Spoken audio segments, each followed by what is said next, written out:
Strange World might just be the first film to earn a whopping $0. It came out right alongside Wakanda Forever, it had like one headline to call its own, Ben Shapiro was the only person to talk about it, which talk about a fate worse than death, and nobody's seen it. The idea of making a review for a movie a month after the fact seems silly, but it's not, because now that it's on Disney Plus, it's basically a brand new movie for every single human being on this planet. The movie was a bomb by every sense of the world, and the most curious thing about it is that the movie's fine. Like, is it as good as Encanto? No, but like, Thor Love and Thunder made $700 million this year. Surely we as a society tend to reward bad movies with a shit ton of cash more often than we should, so why is Strange World any different? Anyways, as for the movie itself, you know, it's definitely not perfect. At its core, it's basically a movie about generational trauma, uncharted territory for Disney, I know, where one son, angered by the neglect shown by his father, decides to choose a different path, only to then show the same attitude towards his own son.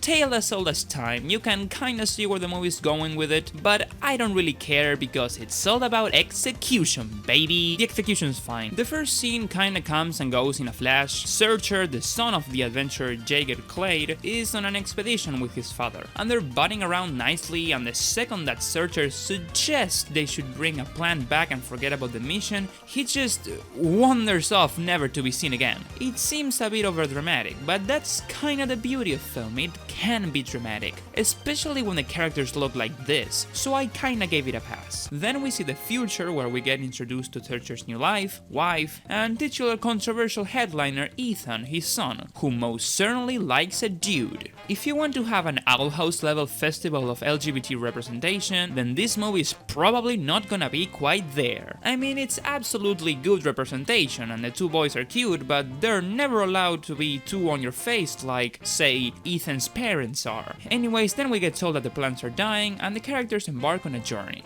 It's pretty standard up to that point, nothing too special. What holds the movie together the most is, again, the relationship of father and son, and how Searcher uses his experience with his father now in the parental role. Speaking of, Searcher's father reappears 30 minutes into the film or so. This is when you can kinda tell Disney went through a bit of a teenage rebel phase, because in any other movie this would have been the third act twist, I was alive all along type thing. Both characters are incredibly chill about this mind-blowing discovery and proceed to be complete haters to each other for the remainder of the film. It's pretty good. Honestly, what else could this movie spend doing for the next hour? The world is colorful and visually creative, but it almost completely lacks world building, and the only characters outside of the human cast is this comic relief screambow Ethan finds and the dog, I guess. Making the three generations have an emotional conflict between each other leads to some fairly good drama, and makes some of the shut your brain off exciting action scenes feel a bit more meaty, because we get character development as they happen. Searcher's wife is also there. She doesn't do much.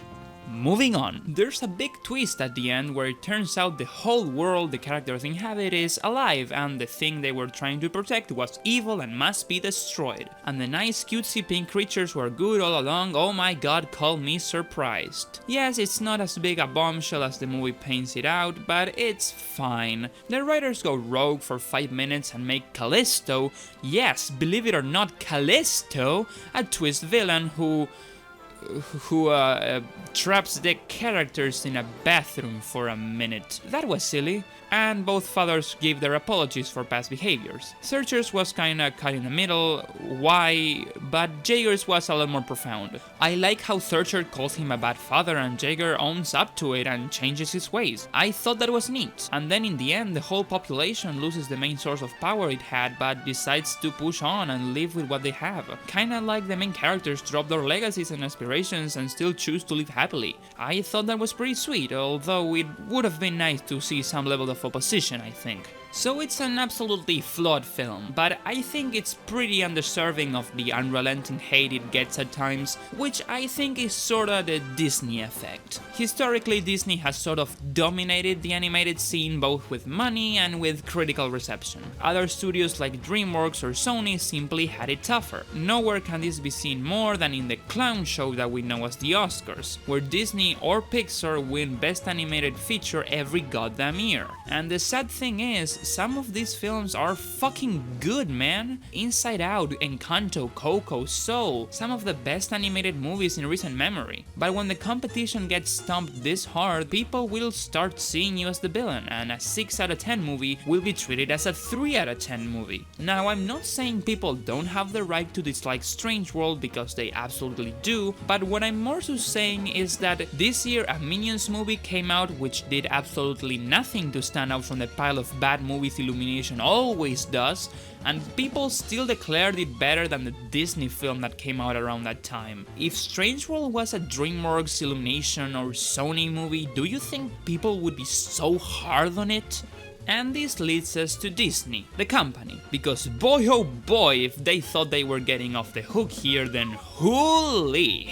Ever since the pandemic started, Disney has been nothing but neglectful towards their own animated movies. Kinda like Jagger Clade from Strange World, yeah, cinematic parallels, baby! They sent Turning Red direct to streaming, despite the fact that everybody else was doing theaters just fine at the time. After already doing it with Soul and Luca, they gave Encanto very small advertising. With Lighter, they failed to communicate what the film was, and then now with Strange World, they don't even let people know the damn thing exists. And then you turn around and you see that they convinced hundreds of millions of people to go watch the sequel to the Blue Monkeys movie, so they can absolutely market these films. They simply choose not to. And this is no random occurrence, this is all the result of one man, Bob Chapek, the CEO of Disney since the pandemic. Imagine being such a buffoon. You are suddenly in charge of 3 animation studios, 2 of which have made